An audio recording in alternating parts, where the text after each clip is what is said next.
Good morning, everybody. How are you? Okay, so you see Lauren's name. She is here, but okay, and she's going to kill me for telling you this, but I just have to, guys.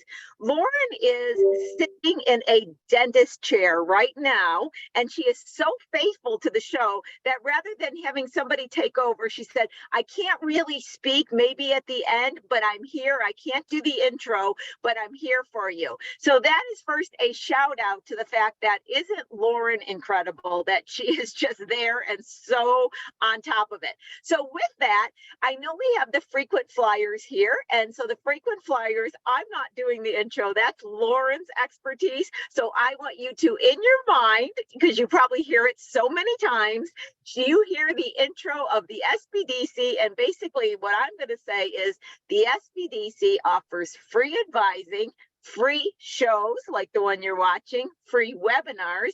It's your tax paying dollars at work, so you want to take advantage of it.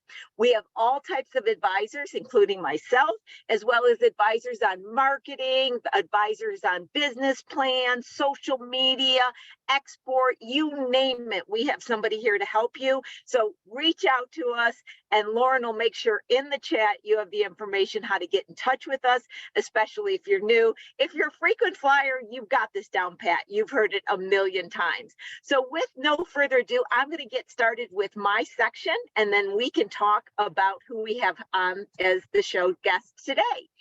So once again, you are tuned into Small Biz Talks with your host, Lori Williams.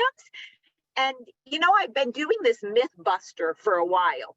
And so today's myth buster is a little bit different. I kind of just created it to speak about it. So this is according to Lori. You know, the last couple weeks, and it's kind of a theme I've been bringing forth, is how do you deal with the entrepreneurship mindset? How do you dream? How do you create a vision? But then, as I always speak about, be very grounded in reality. Because the fact remains, you know, you can create anything on this earth, but we are living in third dimensional monopoly game, okay? So there comes a point where you got to say, is this financially feasible? Will it work?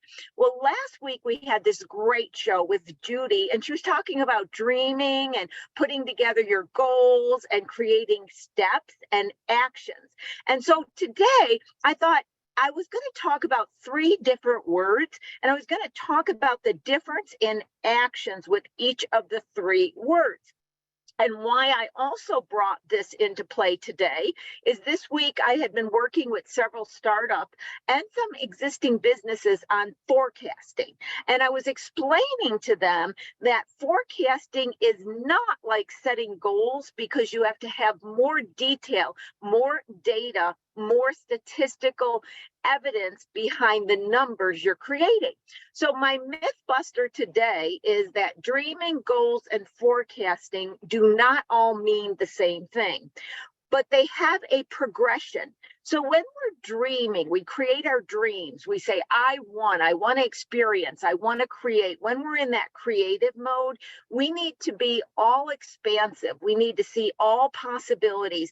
And in a way, the details are a bit fuzzy at that point, and the details should be fuzzy, because that's how we dream. We create, see all and every possibility available. That's what dreaming is about. Now, once we get some dreams, we might take a specific dream and we start creating goals. We want to reach this by a certain point. We want to have this as an achievement. We create goals. Now, when we start in the goals is when we're getting the action steps in. So we're going from the fuzzy dream to saying, this is a goal I want to achieve, and these are the steps that I must take. And when we talk about goals, we do talk about words like overshoot, you know, dream big, create big goals. We use those kind of words, those thought processes, and those terminology. And once again, we should. These are giving us the ability to explore all potential possibilities. Now, those are steps that must be taken. They must be taken before we can get to the forecasting stage. I want to interject a second here. So many times people ask me, can you give me a forecasting or probability for template. And I say, no, I don't do templates. I customize templates specific to situations and companies, but I don't believe in this one download template, one size fits all. And the reason being is most of the time, I'll first tell you the outcome.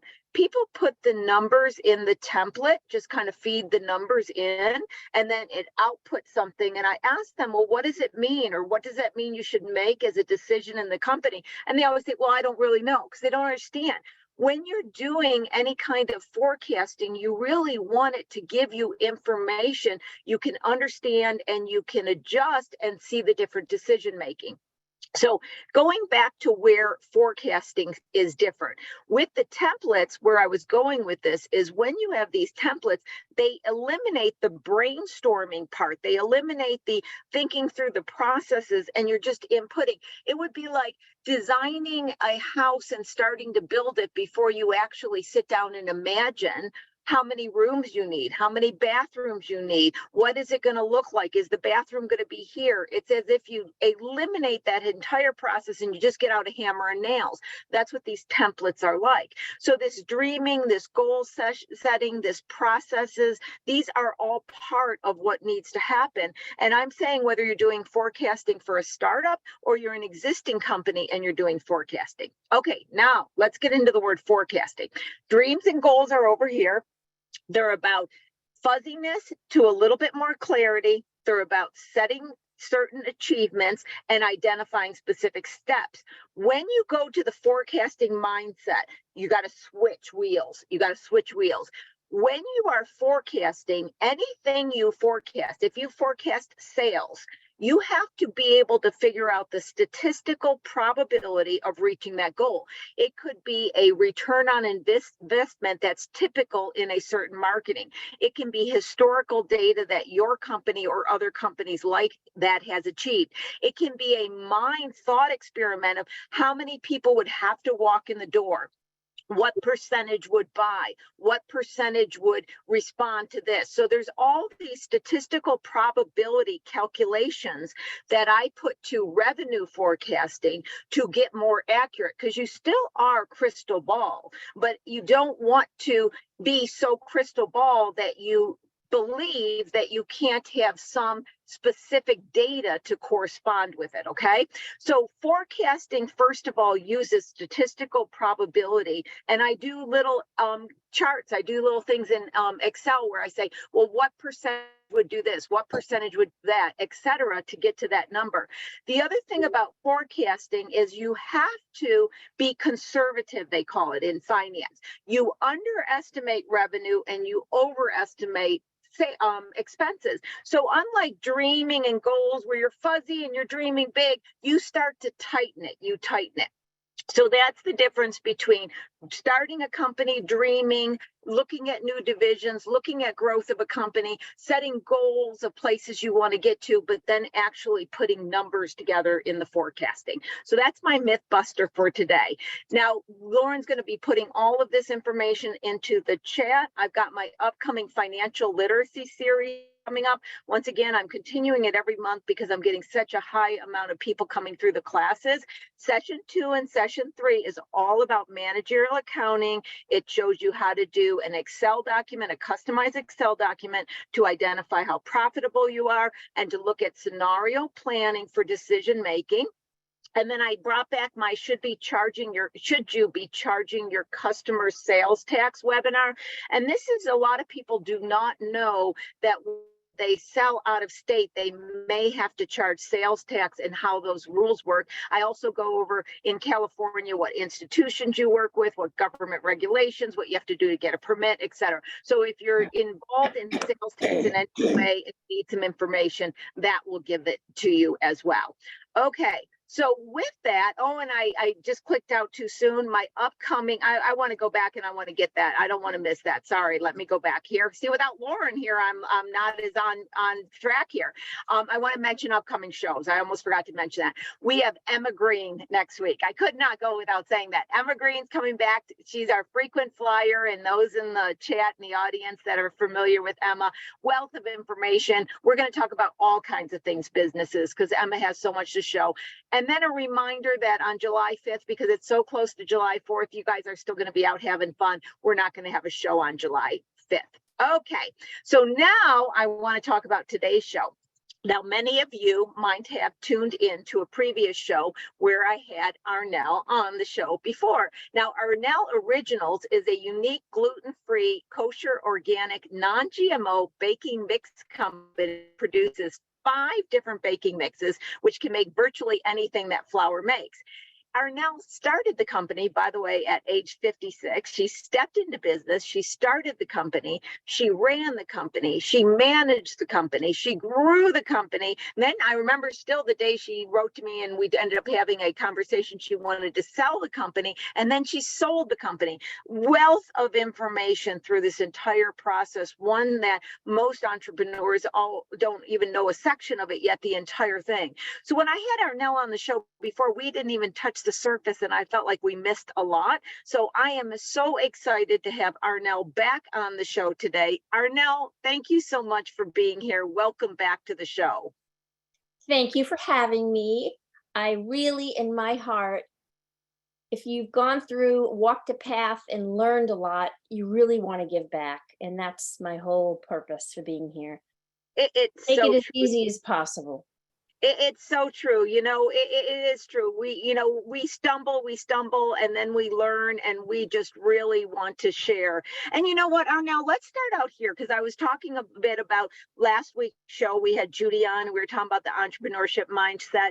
And I think it's a topic that does not, and we were talking about this before we started, it doesn't get mixed so much when we talk about a serious business show. Like I would say we're a serious business show. We're talking about business, and we're into the details of it. But it doesn't quite get mixed in with this type of conversation, but yet so many entrepreneurs are sitting there with these emotions that they don't know what to do with and they don't know how to deal with. And you went through it all, and I have to assume there was a little bit of emotions attached through every little bit of it. So I just want to open up at that. Let's open up with, give us some thoughts on what you've experienced and how you learned to deal with the emotional side of being an entrepreneur. I like to think in a way of energy as adrenaline, because there are times when there's too much to do and you're overwhelmed, and there are times you have problems and it really knocks you down. Yeah. I happen to be an empath, fortunately or unfortunately, where I feel everything. I'm like a sponge that soaks up my environment in terms of emotions, and it can be overwhelming. So what I realized early on is to keep my energy level up and my adrenaline flowing in regards to the business is that I would like to create, each time that would happen, new things. Maybe it would be a new recipe experimenting. Maybe I wanted to walk down the path of inviting a new type of a customer to buy my products. So, or doing stuff like this, some public relations. The adrenaline level really was what I worked on to keep my spirits up, my energy flowing, and not let things immobilize me at times. That's so true. I still do public speaking, I guess, but back in the day when I was, living in LA, I did a lot of public speaking in groups. And on the way there, I might be worried about this or that and this and that, and feeling it. And then when I would go and I would speak and I would get so engaged with the audience, suddenly I was like, now what was that problem again? It all goes away. There's so much truth in that. Something we've been talking about, we discussed last week, I referred to it as the elephant in the room. I'm going to bring this up with as well, and that is the fear. There's so much bills. I am a big proponent of making sure you have knowledge and information because I think that eliminates a good amount of fear. Give us your input on that. Well, I think fear is so particular to the person. You really have to tap into, what are you scared of? What's going on? And asking yourself that question again and again helps you understand what you need to do to get out of it. Yeah. So it's very, very personal. And I don't think, even if I shared some things, I don't think it would necessarily resonate with others. So you just have to recognize you have a range of emotions around running a business. Yeah. There's going to be highs, there's going to be lows, there's going to be exasperating disgusting, overwhelming, wanting to wring somebody's neck or whatever. And you just have to recognize, okay, that's what I'm feeling. What do I need to do to dissipate it so that I don't spread it to the people in my world, including your business world? And then Yeah. think logically how you have to handle it. No emotions. You just keep factually saying what you've got to say and do what you got to do. Yeah, that makes absolute sense. And I think business is just like being alive on planet Earth. You're going to get a bit of the emotions no matter what. It's just the way it is. What we're going to do is we're going to kind of begin with the end here and go back, because last time we only got up to here. So I'm going to start here and go back, Arnel. You went through a process of deciding you're going to sell the company. And I don't remember the time frame, but it seemed like a good time where you went through, because I think you told me you were going to do it in a year. And I remember you asked me, and it was such a great question. Lori, if I want to sell my business here, what do I need to do now to be prepared for that?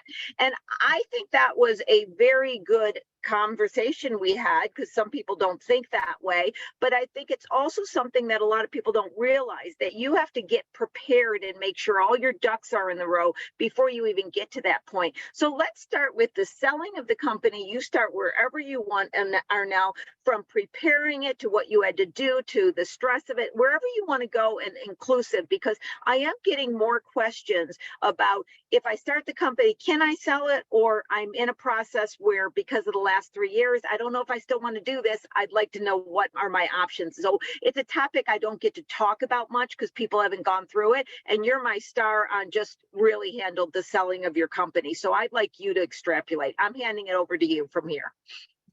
Okay. When you start a business, in my opinion, you've got to also think about ending the business. You either could close your doors, you could pass it on to family or friends, or you can sell it, either big or small. And I think the fear is very present when you start a business, because you don't know what the ending is going to look like. Mm-hmm. Everything has an ending. So when you start, you have to think about that big picture and be okay with any path it takes, including like, I'm kind of done, I'm closing the doors. And that's okay too, because you've been on a ride and you've enjoyed the ride, and now the ride's over. So in that mindset, if you can deal with your unknowns, I think it helps, for me especially it did, to clarify, okay, these are my options. Worst case scenario, I close the doors. Is that okay? And I got to make it okay, because that's okay. But what I really wanted to do was to have somebody be excited about my business, not the way I am, because it's my name, Arnels Originals. I mean, really, but somebody who thought, wow, I can't create 5 gluten-free organic baking mixes, but I love that world. I know how to bake, or I know how to connect with customers. I'm amazing in sales. And I would love to take all that Arnel did, and I'd like to put my energy into creating the next step, whatever that is for me.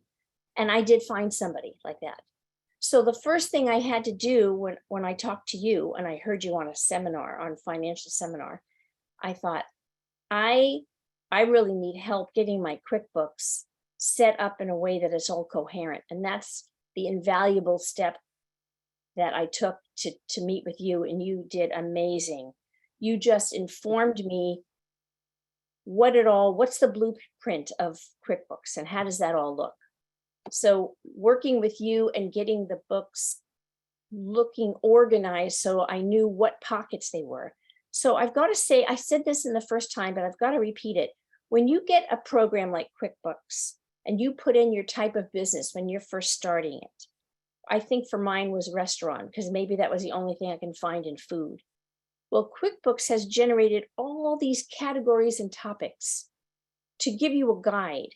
But I thought I had to fit everything in my business in their verbiage, and which really didn't make any sense for me in many of the ways. And so as I would have a bill and I'd want to put it in a category, I couldn't quite figure out which category I put it in.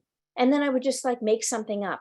So you kind of helped me realize that, oh, I have postage, I have shipping, and I have freight. I have all of that, because those 3 things mean very different things to me.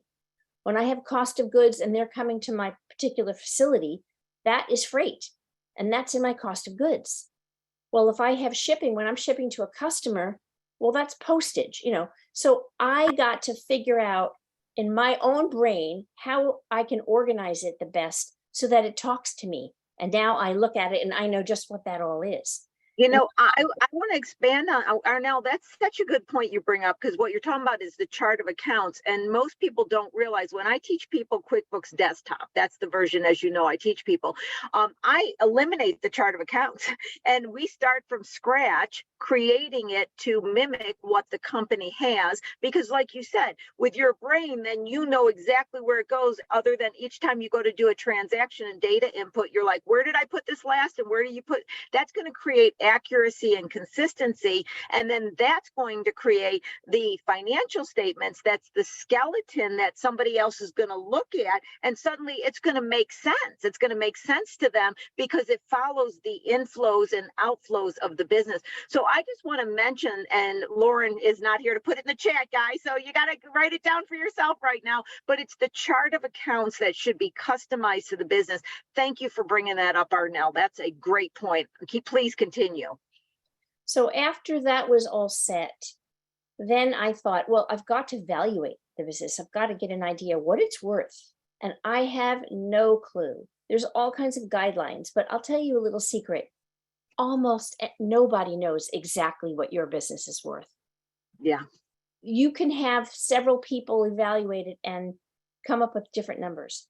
So I actually got 4 people and I didn't pay a dime for any of them. One of them was my cousin, who's a business person, and he's got an amazing brain. One of them, which wound up helping me so much, was my business advisor that we invest money in, our personal money, my husband and I. He sells businesses and he just offered, and he helped me so much. One was an SBDC person who made me realize that there was different aspects to my company. There were my proprietary formulas, what makes my company special. There was all my customers, my customer base, and my sales channels. Then there was all the logistics. How do I do what? Where do I source ingredients?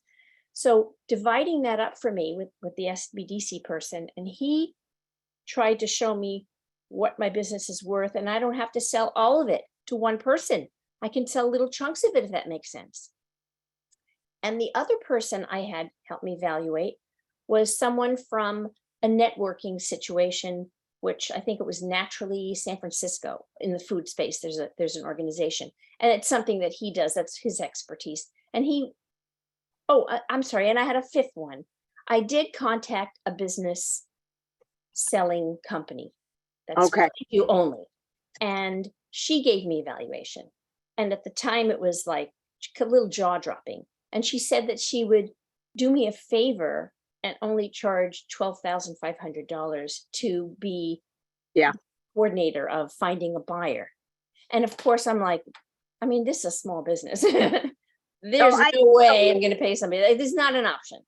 I was just telling somebody that is looking right now, they're going to a broker, and I'm not against brokers. I don't mean to be, but I'm telling them, read the fine print, because a lot of times they charge a fee. And even if it doesn't sell, it may charge a fee. Or if you brought a buyer in, you happen to meet somebody along the way, you're still paying that fee. So you've got to read that fine print. That is so important. And while I'm speaking, I love what you said about the different sections of the company having different values. When I heard you say logistics and everything, what I thought immediately, and I communicate a lot, that processes matter. Creating internal processes within your company and getting good at processes have value. That's what Amazon's all processes, if you will. A lot of our companies today are processes. So I love that you identified these, or through the help with the SBDC advisor, they identified the different sections, including the logistics, which is processes. So I thought that was fascinating. But yes, please continue.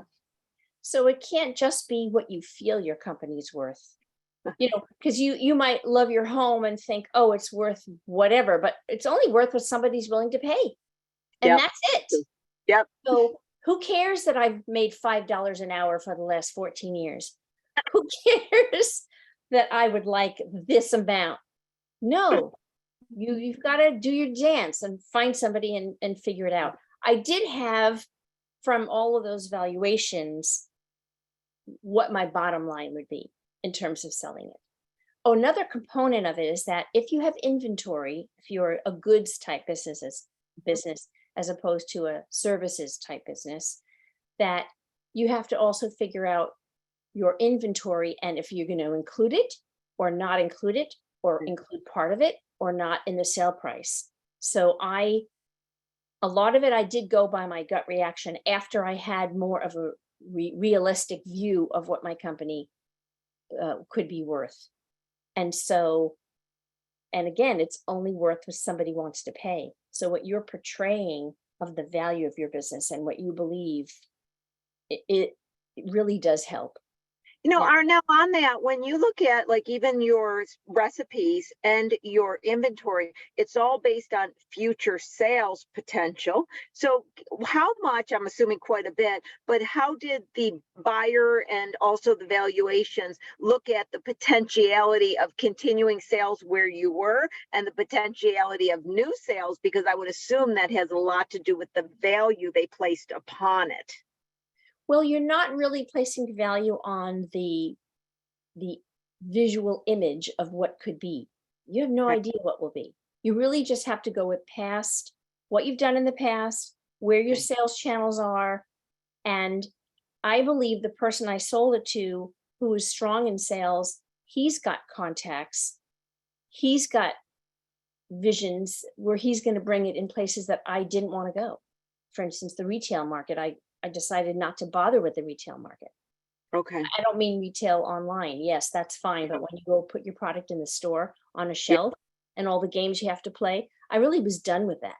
But maybe Yeah. that's something he wants to explore. He is, which is fantastic. He's got different efficiencies and different strengths. So you really have to think your business of like, you take a look at your gross profits, your net profits, and multiply it by 3. I think that's one of the things is we took the net profits, took an average of it for the last 3 years, and then multiplied that by 3. And that was like a general little guideline. Gotcha. But believe me, nothing is hard and fast.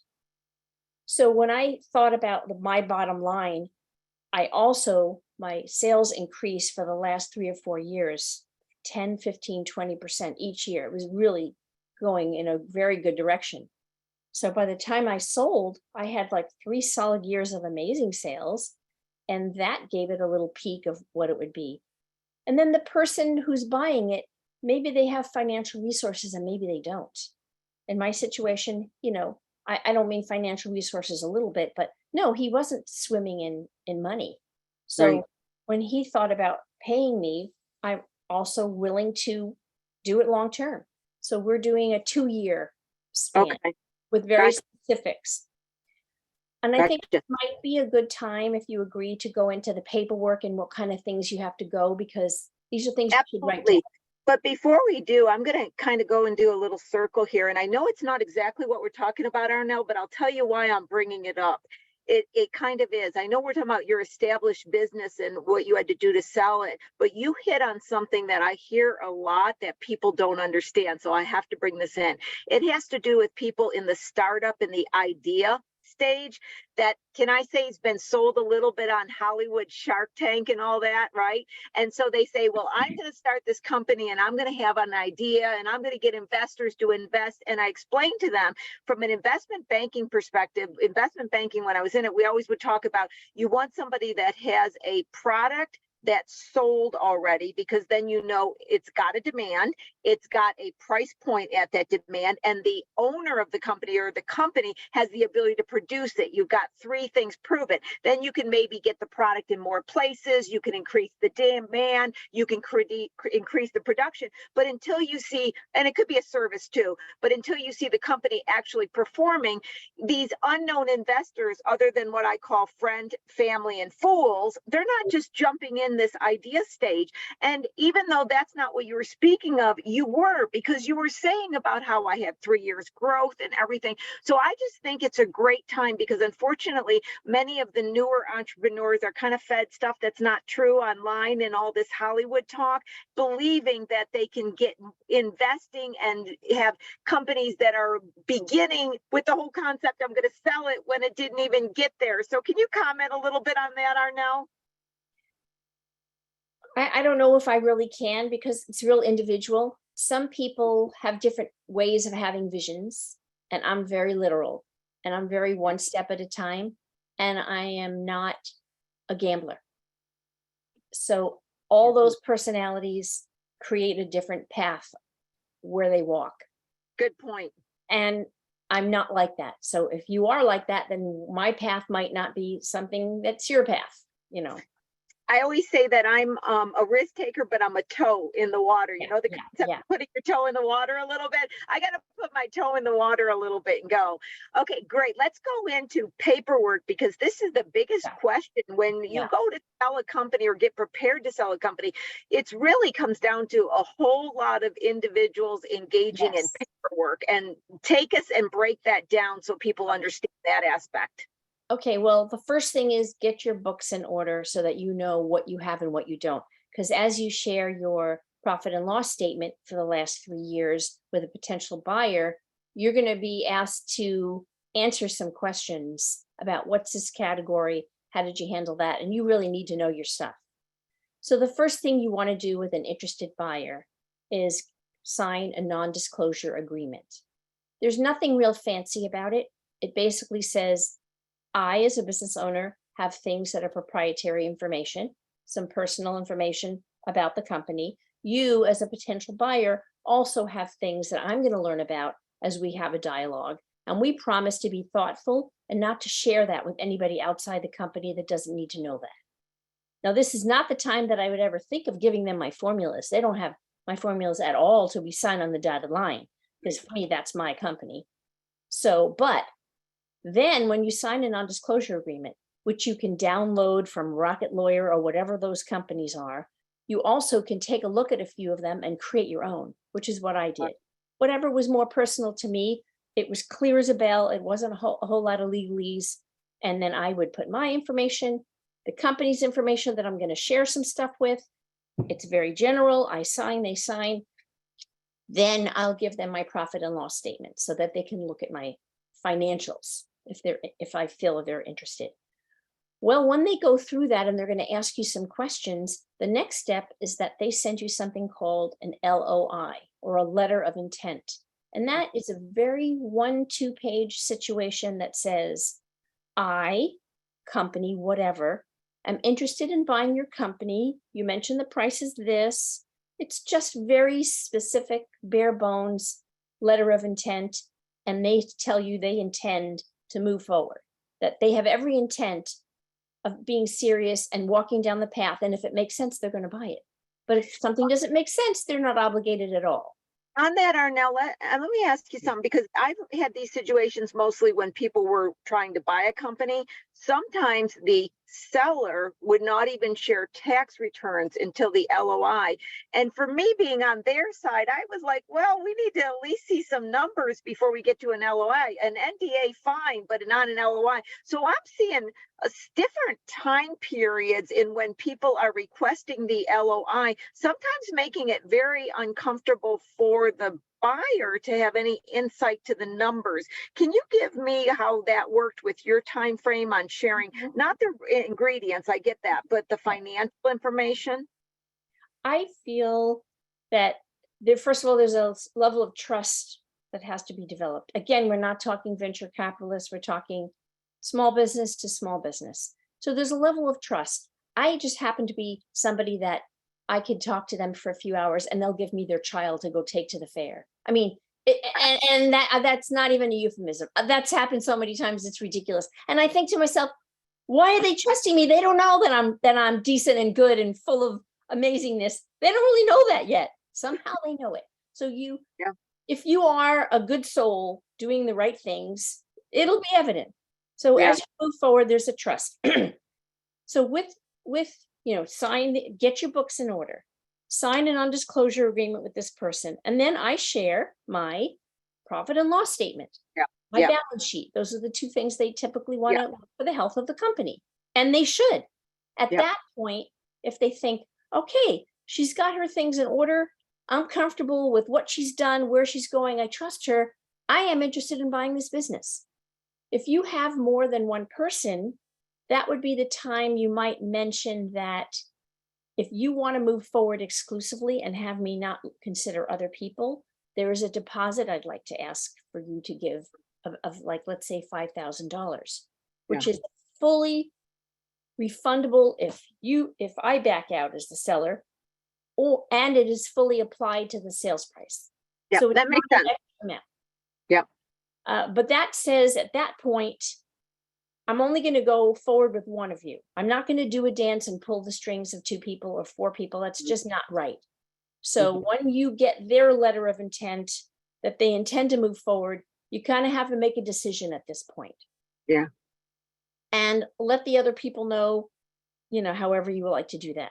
But that is part of the letter of intent, is put your money where your mouth is. Yeah, that makes sense. I like that because in this couple cases where somebody wouldn't show financials until somebody made an offer, I said, I don't trust them. I feel like they're trying to hide something. Now, whether they were or not, but when you said the word trust, that's what I was feeling on the other side. So perfect. So now we've got an NDA, we've got some financial disclosure, we have an LOI, we may have a deposit. Then we start really kicking the tires, so to speak, don't we? Yes. Okay. Then at this point, there's something called a business agreement, which is more involved. In a small business, it's probably 15 pages long. In a large business, it's probably 150 pages long.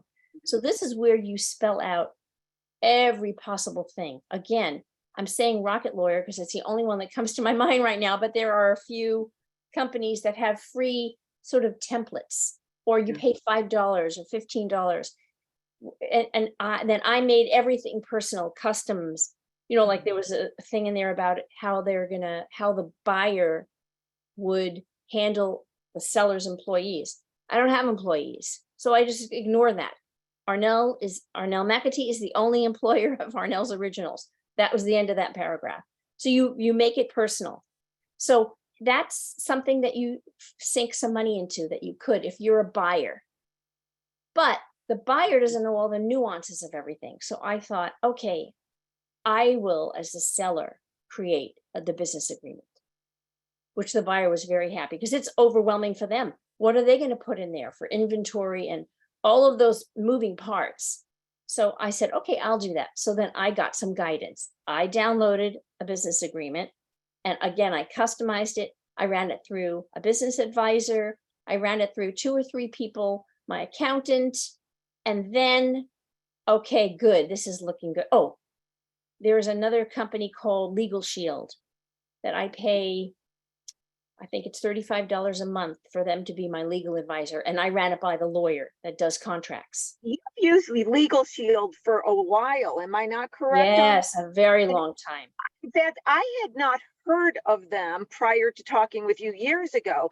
Can you talk about how, I'm not saying that necessarily Legal Shield's the only one, but I thought it was interesting because you pay a pretty low amount and you have access to, and I'm going to let you finish that sentence so I don't say it wrong.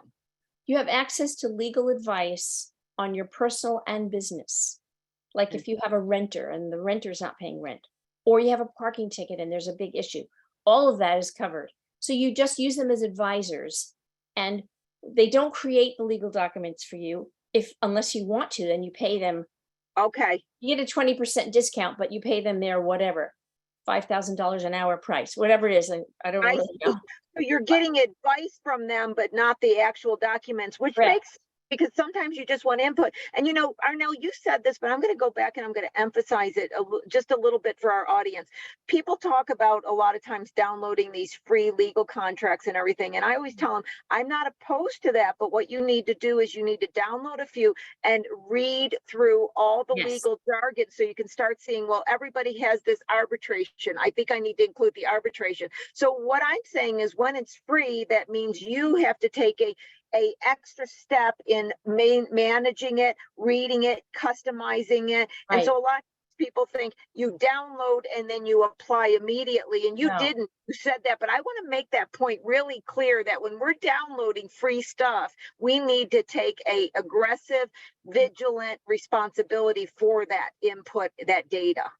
Okay, so that's a good point. And I am the type of person that wants to learn. I want to understand how to sell a business. I want to know what parts are going into this um, business agreement. I want to do everything I can because I like to be involved. That's my brain. My husband, who's selling his business at the very same moment, a medical business, which we're both involved in, he hired everybody to do everything. Okay, Lawyers, CPAs, he didn't do any of it because that's not his brain.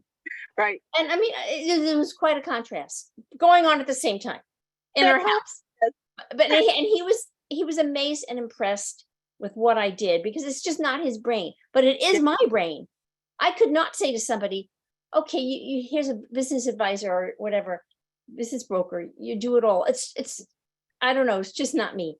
So I did. And when I wrote my business agreement, then I ran it by the contract advisor at Legal Shield, a lawyer who I've used over the years. And he goes, well, here's redundancy here. I think this paragraph should go here. I think you need to be a little more clear. I love how you spelled out this. And wow, great. Now I go, put it through my little brain and revamped it. So I got it to a point where, okay, this is coherent, easy to understand. Then I give it to the potential buyer. And then he has his people or himself look through it and then come back to me with, can we do this? Can we do that? And then I tweak. And then when I gave him the business agreement, I said, this is the best I can do it right now. Now it's up to you to go through it and give me some pointers if you want to address anything or change anything, because that's how I work. So again, that's the whole trust thing, which he did. And I think I mentioned there was one thing about a non-compete clause. He wanted to make sure that I would never help another company start up a gluten-free baking mix company. To make a competitor, that makes sense. Yeah. And also you have a long-term, or at least a longer term relationship, because you're giving them terms to purchase the business. That adds a little bit more of trust and a little bit more of complication. I have a lot of times people ask me, well, the buyer can't afford, can I, do it? And I've seen it go good and bad. I've seen actually sellers have to take the company back because they didn't get the payment. So it's like anything in life, you see good or bad. Arnel, how did you approach knowing that this person could make the long-term payments? I'll say it that way, and you know what I'm trying to ask. Take it from Yes. there. Well, after you have the business agreement, if you're doing a long-term sale, you need something called a promissory note, Yep. which spells out the promise that this person makes very specifically, this amount on that date, that amount on that date.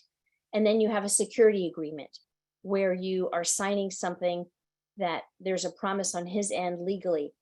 He has a house, whatever he has for collateral. That's beautiful, Arnel. I want to make sure everybody caught that. So you didn't just say, okay, you're going to pay me here for, you actually did like a bank would, a very smart move, and created a collateral piece that if he doesn't pay, you don't have to be out or any of that. You've got collateral. Right. That's beautiful, beautiful, great information, Arnel. And so I think at that point, and this takes a couple of years. Now, there was a time when I was waiting probably a month and a half. He hadn't given me a deposit, financial deposit. I had two people interested in buying the business.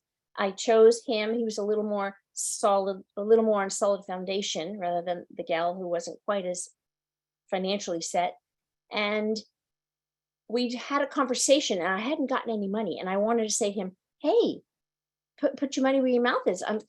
But I just said to him, right now, I understand that you probably will buy it. It's likely. And people ask me how it's going. I said, well, I think so. And I just said that like 5 different ways. I said, because I haven't gotten any financial deposit from you.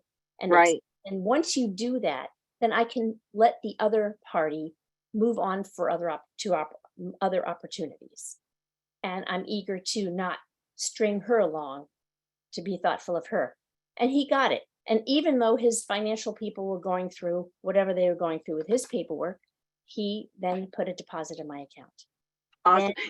It's a wonderful thing to be able to sell your company to another small owner. It's a wonderful thing, but it's also a little bit more tricky because you got to know, is this person stable? Are they going to come through? Do they have the finances? Do they, your story is just so wonderful because it really walks through a person handling everything on their own to another small company handling everything and getting there in a very professional corporate way. And that's said in a positive way. This is not flighty. You've got all the proper documents here. Having gone through this with companies, you're hitting the nail on every single document. Okay, keep taking us down this fascinating journey. well, anybody who knows me will say, that's Arnel. And I would agree. I know you, and that is Arnel. Yes. So at that point, we still haven't signed on the dotted line, which is the business agreement. In my mind, I'm running my business at this very moment. I'm doing sales, I'm ordering supplies. I'm making believe that he's not going to buy the business. I'm not slowing down. I'm just moving right along, doing everything possible. And then when he said he was going to, he's from Chicago, he was going to fly out to California, and I had him over for dinner. I made stuff from the flowers. And then afterward, his wife came and she helped with everything. We made a lovely connection. And because in my mind, I want this to live on. I want him to be wildly successful. I'm going to applaud him and do everything I can to support him in the next year. And that was part of the business agreement, that he has me for the next year, not to be a worker, although I have been a worker. I've been fulfilling orders and doing everything. There's no other thing I can do. He doesn't have the warehouse yet to shift all the products. Everything's in process. We talk several times every day, and he always thanks me for everything I'm doing to keep the business going. And what you mentioned is whether we're the buyer or the seller, it's a smart thing to take the key person or persons and have them engaged a period of time during the transition, not only from the operations, but in some companies, especially when there's contracts with other corporations, it allows that person to be properly introduced, which has a greater continuity with continuing the contract as well, because there's a comfort rather than, oh, here's the new owner, who are them, maybe I should look for a new company. It just makes the whole transition smoother. One thing I did that was pretty smart, when he was traveling, I would say, okay, there's a co-packer here I'm interested in. You want to go visit? This is before he signed. And he did. And so he's visualizing himself in the role of owning this business. And then I really wanted him to come over for dinner.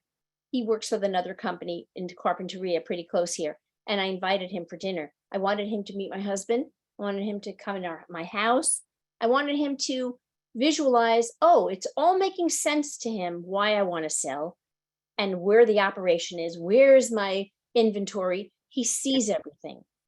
And for me, when I met his wife and his family, I'm getting the same sense, his level of commitment, how it's going to enhance his world. I'm a people person.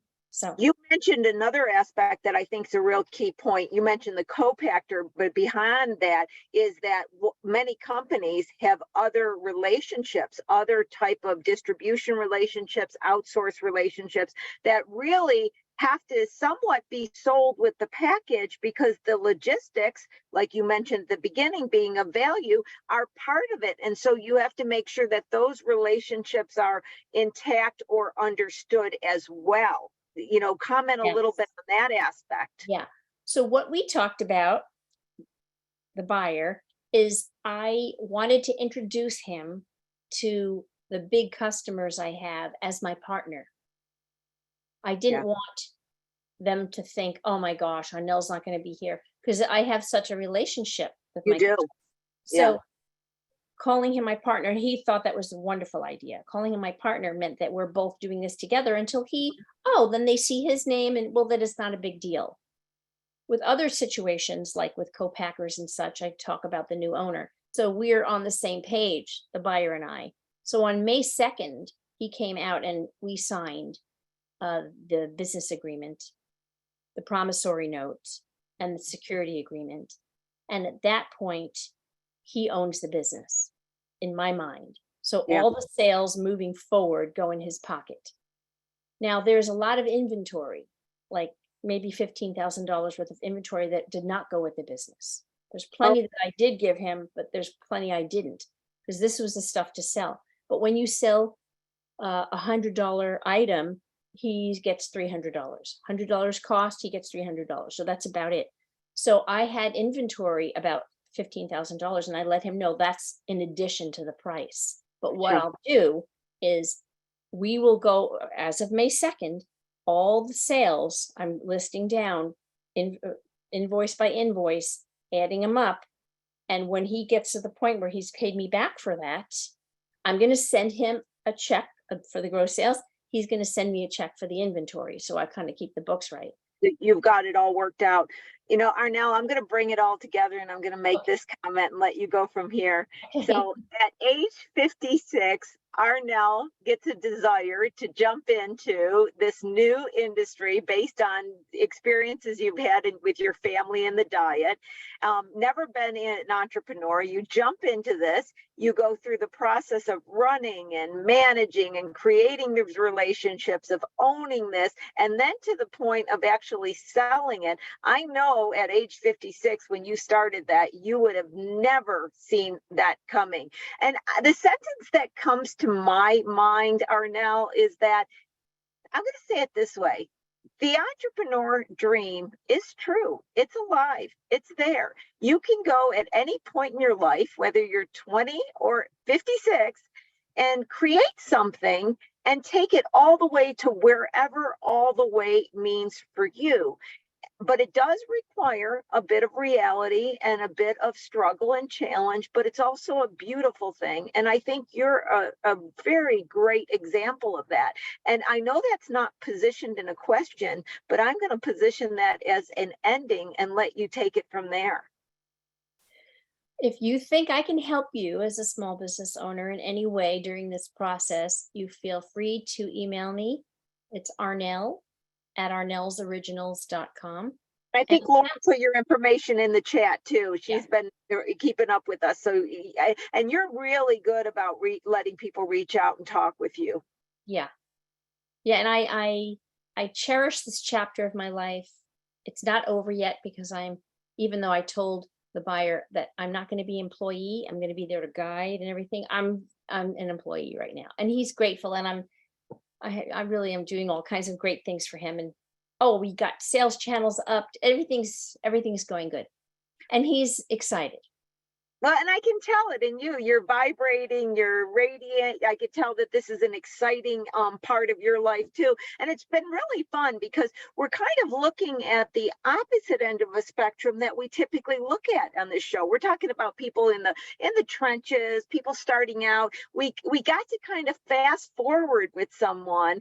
And you know what? It just came to mind. You're reminding me of, and you might know what I'm talking about because you're old enough to know the story. You're the Colonel Sanders. You know, he started this I think he was 70 when he started. So if any of those in the audience are a little bit beyond 29 like myself, you know that you can start this at any time period. Life, to me, life is to be lived until you're dead. You know, that's how I look at it. There's always magic fairy dust and a grand adventure out there until I'm not breathing anymore. And then it's another grand adventure that I'll go on, right? So there's always opportunity out there. So before we end, there is a question. It wasn't necessarily towards you, Arnel. You're welcome to answer it, but I did want to acknowledge it. It's kind of an off another pathway, so I'm going to mention it and just give my input on it. So Christine put a totally different question into the question and answer, and I'm going to read the question, and I'm going to give you my input, guys, everybody in the audience. But this is strictly my input, okay? So this is a very personal question, if you will, on many angles. And so you have to look at it. This is my input. Everybody's got to get their input. But I think it's a good question to ask. And that is, should business owners be concerned about and get involved with the outcomes of elections and politics? If so, why? And it's a fascinating question. And I never want to turn the show into anything political, and I'm not going to. But what I am going to say is, what becomes bills and then laws matters, and it matters to small companies. Just like AB5, which many of you are familiar with, I was very aware of that when it was a bill, and I was amazed that a lot of small businesses didn't get involved to talk about it because it impacted them greatly, whether you believe in it or not, it impacted them. But it's because a lot of people didn't know what was happening. Now, on the contrary, so many times, and myself included, feel like, well, what good does it do? It seems like so many decisions get made without our input, etc. It feels frustrating, and it feels as though we can't make a difference. So I'm not going to be an advocate of either, because I just was very duplicit in my speak. I've come from positions of, oh my God, this can't happen. This is not good for us. And then I've gotten fully involved and felt like, well, it really was a waste of time. It was already decided upon. So what I want to say is both angles exist. So what I believe, and the way I'm going to answer it, is it's important to be knowledgeable about what's being decided out there, what's being proposed, what's being suggested. It's important to see how it impacts you, and it's important to determine if this is something that is going to be very important. And if so, get involved on some level that you can. So I am going to say, should business owners be concerned about and get involved? I think they should have knowledge. I don't like the words concerned. I don't like any of those words that create a negative emotion, but I believe awareness, consciousness, knowledge, understanding, all those things are really good. And when you have those, you have an awareness of what actions, if any, you can take. And then I also believe, and I go back to when I was younger in my 20s, I always said that no matter, in my 30s too, I just wanted to change everything, and I wanted to change everything. And then when I got older, I realized there's some boulders I just have to walk around. I can't move the boulder. So I think when it comes to political decisions, and I'm not talking any aisle, as you can see, that sometimes we got to try to move the boulder, and sometimes we got to create a workaround the boulder. And so that's how I would answer it. Arnel, I'll let you if you want to. This is not. I do want to say, please, that you are knowledgeable as a person, as a business owner. You have a passion. Follow your passions. Do not let your customers know you're involved. That's none of their business. Unless you want to slice your business in half the people that agree with you, oh, they're great. Half the people that don't, they'll never buy from you again. Do it privately. Don't put your business name on something that you're passionate about. Private. very good. I agree with you completely, Arnel. We have to be really conscious. Like I said, I'm very much for speaking out and saying the truth, but I'm very much about being smart and preserving and understanding when we speak the truth, understanding when we don't, and being into what I call self-preservation. I'm very much into self-preservation. And I think that a lot of times it's a big world out there, and by understanding all different angles, and we can choose differently. Sometimes it's better to not try to fight something, but to turn around, walk away, and find a new domain where that fight's not taking place. That's what I see as well. So that was a very challenging question, Christine. I hope we gave some insight on that, audience. I hope we gave some insight on it, because I think, once again, I could have not answered it on this show, but I think it's a valuable question to be asked. And like many things, it's got a lot of depth and details. So I want to go back to say, Arnel, thank you. You've come on twice. You're such a valuable amount of information on a subject that nobody could really have come on and I feel like spoken to the way that you have, because a lot of times we'll get a business broker and they're more about you do this and this. You were real life, and you were a DIY, intelligent, organized, and correctness, even to the collateral. I love that. I didn't even know that. And so it was an example of an entrepreneur dream, a dream taking to wherever heights it could go, and really the fact that we can find our way amongst everything and we can create success. And it was just wonderful having you on the show. So I'm going to mention Lauren's name. I don't know where she is in the process of her dental work. Oh, look at there. Oh my God. Lauren, I'm sorry that I shared that you were sitting in a dentist chair, but that's fantastic. Look at that smile. smile. I know. She's smiling. Guys, we got to give a clap to Lauren. That's a trooper, man. That's somebody who's here with you through thick and thin and dead. So, Lauren, wasn't that fascinating? Yeah, it's so good. First off, I hope my whole mouth is moving and I'm not like. No, it's good. It's good. Good. You're good. There's no drool or. Oh my God, you are incredible, Lauren. I'll tell you. I tell you guys, I gotta say, if I'm ever in a dentist chair, I'm not gonna be here. I'll tell you that already. I'm not. I'm gonna be like, show's canceled. I'm out of here. I'm not gonna be there. Oh my gosh. No, Lori, today was awesome. Arnel, it's always great having you on the show. And then just, really hearing your story and hearing how you went about things. Topics like these aren't the easiest, but it's, I don't know, you just make it feel so good. I don't know how else to put it into words, honestly. So important to know the end game. Agreed. It really is. It really is. And we've got lots of great comments in the chat as well. So thank you again. So Arnel, we got to have you back on at some point. There's going to be more stories to tell, and who knows what you and your husband will do next. There's no telling. You are free. We don't know what company she may start next. We have no idea. No. So I'm going to be August 4th. I'm going to be 70. No way. See, that can happen. You used to think about, someone 70, they're sitting around doing nothing. To me, I am going to be doing something till I die, because when you do, you look like Arnel does, radiant and vivacious. And I mean, that's how I am. I'm just going to keep moving. I just heard a country song the other day, and it was just caught my ear, and it said, I'm going to drive it till the wheels fall off. And I was like, that's my life. I'm going to drive it till the wheels fall off. And my wheels are still intact for right now, so I'm good to go.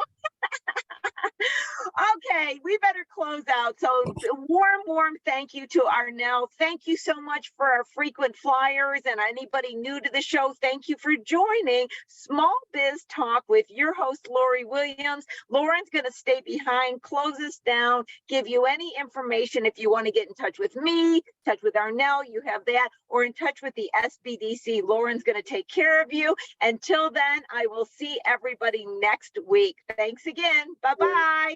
Bye, Lori. Bye, Arnel. Bye-bye. Thank you. All right, everyone, go ahead and check the chat. You will see that I included my email address. That's so if you'd like to get in contact with Lori, you can shoot me a note. That's that lsimpson at lbcc.edu. And then if you'd like to get in contact with Arnel, I've listed her information as well. Again, that email is Arnel at Arnels Originals. Arnels Originals.com. Just check the chat. Both those email addresses are there. I've also included the links to Lori's next webinars or upcoming webinars for July. Should you need anything at all, just reach out. Thanks so much for joining us again for Small Biz Talk, Solutions for Your Small Business. You're very welcome, Dave.